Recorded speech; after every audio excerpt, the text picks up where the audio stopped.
When I was a kid, the violin was the center of my life. I'd run home from the bus stop after school and practice for hours. Every Saturday, my mom and I would wake up at 4 a.m. to catch a train to New York so I could study at Juilliard. Here's a throwback to 8-year-old me performing the violin. Some questionable fashion choices from young Maya here, not gonna lie. But anyway, when I was a teenager, my musical idol, Itzhak Perlman, invited me to be his private student, and my big dream of becoming a concert violinist felt within reach. But then, one morning when I was 15, I was practicing this tricky technical passage. I struggled to get it right, and I overextended my finger on a single note. I heard a popping sound. I'd permanently damaged the tendons in my hand, and my dream was over. I share this story because unexpected change happens to all of us. An accident or an illness, a relationship that suddenly ends. Today, I'm not a violinist, but I'm a cognitive scientist, and I'm interested in how we respond to exactly this kind of change. I've spent the past 2 decades studying the science of human behavior, and today I host a podcast called A Slight Change of Plans. Glad you guys like it.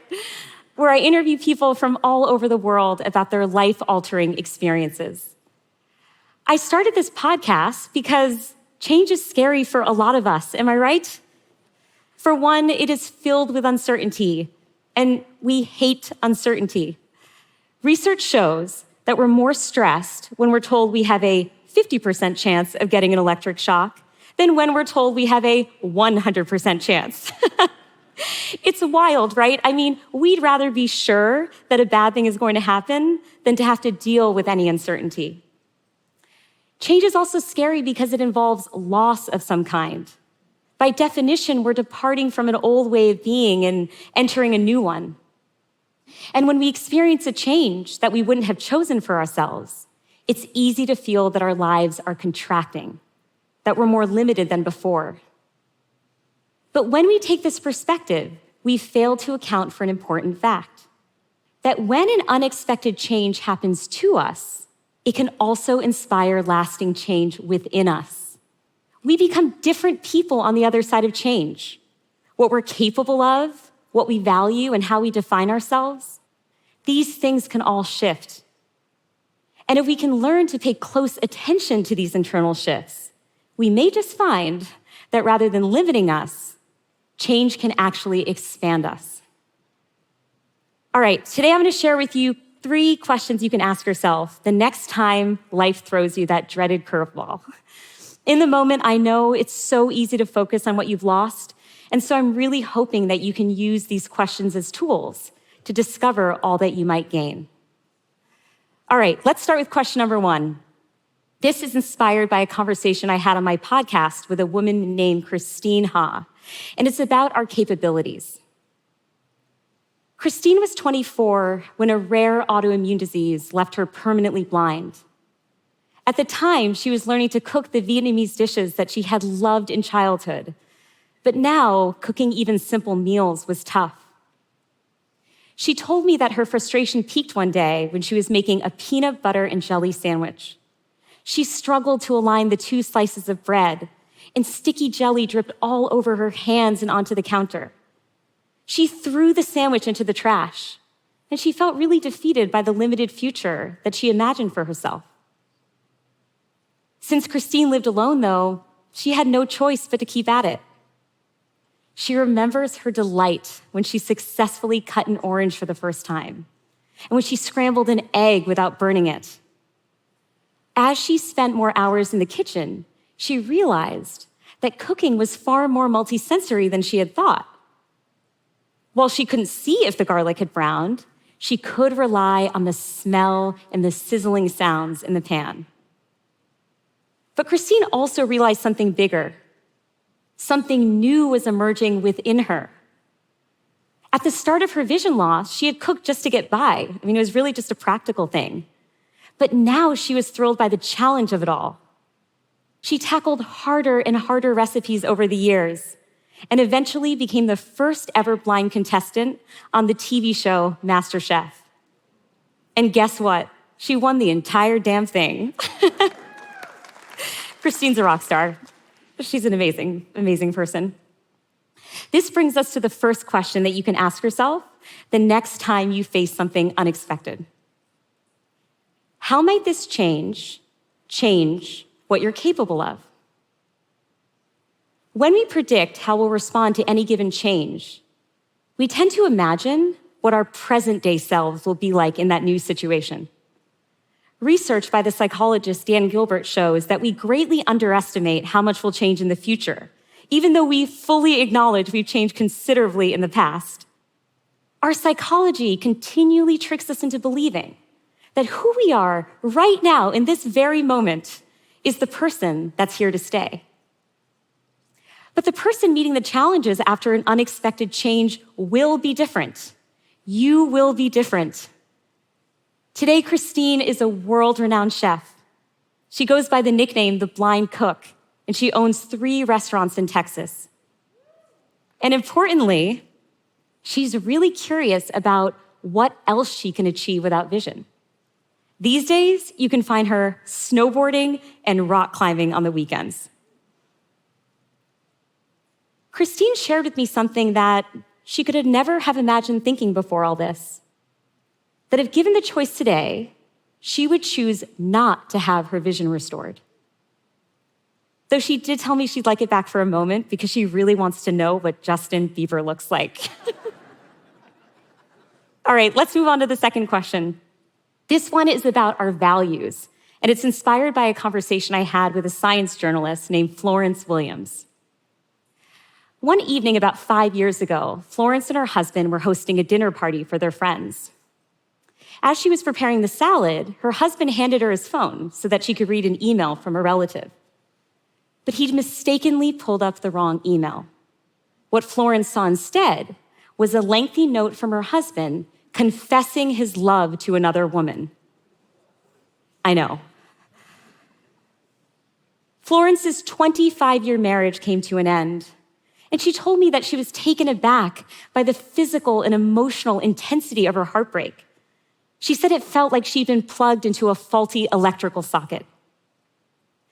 Since Florence is a problem solver by nature, she instinctively saw her heartbreak as a problem to solve and developed a year-long systematic plan to try and fix it. Florence tried a bunch of things. She took solo trips into the wilderness. She tried a range of experimental therapies. She even went to the Museum of Broken Relationships, which I promise is a thing. You name it, she tried it. But by the end of the year, none of these remedies had healed her broken heart. And so Florence had no choice but to entertain a new philosophy altogether. Maybe a broken heart was not a problem to solve, and maybe closure wasn't the answer. Research by the psychologist Dr. Keltner shows that when we reduce our need for what's called cognitive closure, the desire to arrive at clear and definitive answers, our capacity to feel joy and beauty expands. Florence told me that when she freed herself from this goal-oriented mindset, a mindset, by the way, that she had valued for so much of her life up until this point, she began to find unexpected delight in the unknown. This leads us to the second question you can ask yourself the next time you face something unexpected. How might this change what you value? The unexpected implosion of Florence's marriage has permanently shifted the way that she sees her life, from a puzzle in need of solutions to a more serendipitous path of discovery.